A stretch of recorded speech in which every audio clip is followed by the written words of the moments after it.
ચાલ રિસેસ પડી, આપણે નાસ્તો કરવા ચાલીએ. અરે હા, પણ તેની પહેલા આપણે હાથ ધોઈ લઈએ. અરે ના ના, એવું કાઈ ન હોય. અરે ના, ચાલો આપણે હાથ ધોવાની રીત સચિન તેંડુલકર પાસેથી શીખીએ. પહેલા એ કહો કે હાથ કોણે કોણે ધોયા છે? કોઈએ નહીં. ચાલો તમારા હાથોમાં જાદુ કરીએ. સૌથી પહેલા થાય છે હા, પછી હાથ પર નાચે. શાબાશ, હાથ સાથે થાય પછી, અને પછી ઘૂમીને આગળ પાછળ. ખેલો ખેલો ખેલો ત્યારે, અને પછી ચલાવો નખોનું. હાથ કરે પછી પાણીમાં છમ છમ છમ છમ, કેમ કે સાફ હાથમાં જ છે.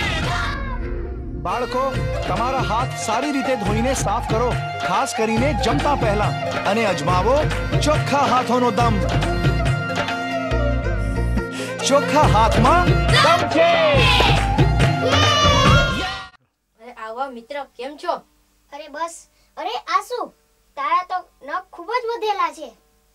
બાળકો, જ્યારે પણ નખ વધેલા હોય છે ત્યારે આવા નખમાં ધીમે ધીમે મેલ જમા થાય છે.